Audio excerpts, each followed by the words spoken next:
Hello guys, yan magandang tanghali po sa inyong lahat. For today's video guys ay i-share ko po sa inyo kung paano gumawa ng isang uri ng bulaklak. So habang naka-break time po kami guys ay gagawa po tayo ng isang klase ng bulaklak. So ang gagamitin ko dito guys ay isang red 260Q na long balloons. So sana guys ay samahan nyo ako mula una hanggang dulo ng aking video ito at naway inyo pong magustuhan ng aking paraan ng paggawa ng isang bulaklak. So paano gawin guys? Tara, let's go! So bali ang una pong ginawa dito guys ay gumawa po tayo ng one finger bubble. Tapos gumawa tayo ng isang 4 finger loop para po sa kanyang magiging petal. So ito guys ay balita tatlong section itong ating gagawin. Ito po yung ating unang section na ginawa. Tapos yung ating pangalawang section na ganun pa rin. At yung ating pangatlo ay yung tatlong pirasong petals lang. Ito guys ay 6 petals. Ganun din sa pangalawa ay 6 petals. Sa pangatlo ay tatlong petals lang. So sa ngayon guys, balik gagawa tayo ng 6 petals at paulit-ulit lang nating gagawin hanggang sa makabuo tayo ng 6 na petals. So ayan guys, napakabilis lang yan at napakadaling gawin, daling masundan. So sana guys, i-try nyo rin na gumawa ng mga flower design na balloons. So para pag meron tayong mga celebration guys sa ating bahay, so hindi na po natin kailangan na kumuha pa ng gumawa. So tayo na mismo ang gumawa o mag-DIY, no? So hindi lang po ito ang inyong matutunan guys, no? Matututo din tayo gumawa ng mga animal design balloons. So kailangan lang dito guys ay tiyaga, no? Wag lang tayong mainip. So keep on practicing lang guys hanggang sa ma-master po tayo sa ganitong gawain, ang pagbaballoon twist. So kailangan lang dito guys is tiyaga lang at kung mayroon mang pumutok guys, huwag lang masyadong manghina. So natural lang po talaga yan na mayroong pumutok dahil po doon sa ating ginagamit na stock o ng ating long balloons. Hindi po talaga may iwasan yan guys. Kung hindi man guys ay pag tayo po ay mag-infit ay lagi po tayong mag-iwan ng 6 to 7 fingers ang hindi po na-infit para safe na safe po tayo sa pagputok ng ating mga long balloon. So dito na po yun guys ay nakabuo na po tayo ng 6. Atin na po siyang pagdugtungin at i-fix lang natin na mag-hugis siya ng isang bulaklak na pabilog. So bali guys, ang sunod ko na gagawin dyan ay i-double po natin yung ating maliliit na bilog dyan, ay ating pong dublihin dyan para mas intact siya. So mag-add po tayo ng isang red na naman at ikukunik lang po natin dyan sa kahit saan dyan na parte ng kanyang petals at ating pong i-duduble yung mga maliit na balloons hanggang sa natapos po natin yung 6 na maliliit na bilog. So kailangan po natin dublin yan guys para maging siya, bumuka talaga siya ng todo.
So ayan po guys, bali natapos ko na siyang gawin at nagawa ko na yung ating unang section para po doon sa ating gagawing bulaklak.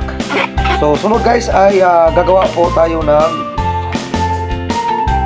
3 petals lang muna guys yung ating gagawin dahil meron ako diyang maiksing balon, so sayang naman pag itapon natin. So gagawa tayo guys ng 3 petals muna, yung pinaka-pang-itaas niya. So kailangan na natin guys i-ball yan para hindi po mag-deflate yung ating balloons.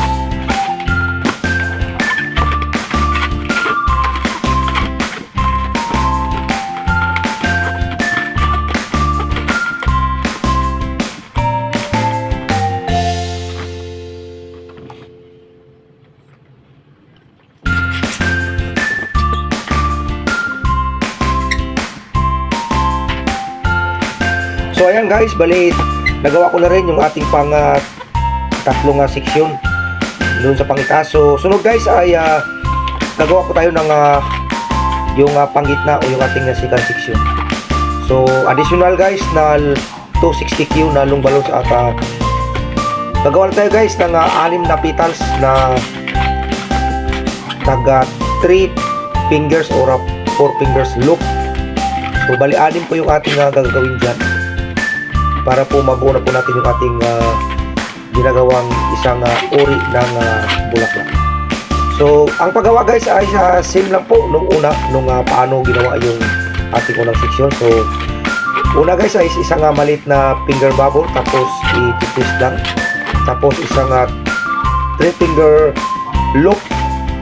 So ulitin lang po natin hanggang maka-6 tayo. Tapos sa bandang huli guys ay atin na po yan i-connect. So bago pala tayo mag-connect yan guys ay gagawa tayo ng pinaka sintro ng ating ginawang 3 finger lock ng pangitaas. So gagawa tayo ng pinaka petals niya doon na hindi pa bumuka, yung pinaka gitna. So ganun lang po guys, ka-simple at kadaling gawin ang paggawa ng isang bulaklak. So depende po kasi yan guys sa klase ng bulaklak. So mas mabilis pong gawin guys yung one long balloons lang yung ating gagamitin. So ito guys ay gumamit po tayo dito ng mga 5 yata yung ating ginamit dito na red. So dito naman guys ay magdagdag po tayo ng isang 260 cube na balloons at gagawa po tayo guys ng pinaka-sintro no isang petals. So ipapasok lang natin yung ating daliri dyan, tapos i-hold natin yung pinaka-dulo at i-twist lang po natin guys. So para tayo gumawa guys ng isang maliit na petal na hindi pa siya bumuka. So ganun lang guys, ka-simple at kadali. So sunod guys is ilagay po natin sa gitna at i-twist po natin para naka-intact siya sa gitna o matibay siya. So ang sunod po natin gagawin dyan guys ay ipapasok po natin isa-isa yan sa pinaka-gitna para maging buo na siya. At ganoon din yung guys yung sa malaki.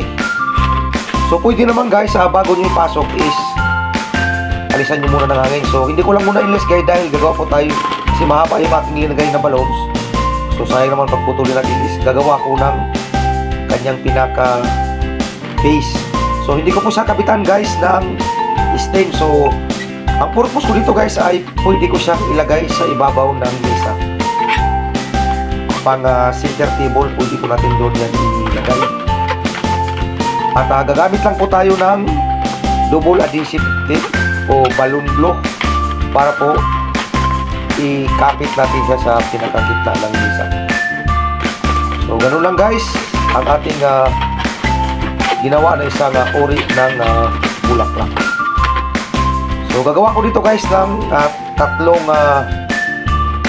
pitas o pinakadahon niya. So yun po yung aking gagamitin na parang kanyang base. Para hindi ko na po siya lagyan ng kanyang stem. So pwede na naman guys lagyan natin ng stem. So depende na po sa inyo kung saan po siya na dapat ikapit. Alright. So yan po guys, bali nagawa ko na ang ating isang bulaklak. At maraming salamat guys sa inyong pagsama mula umpisa hanggang dulo ng aking video ito.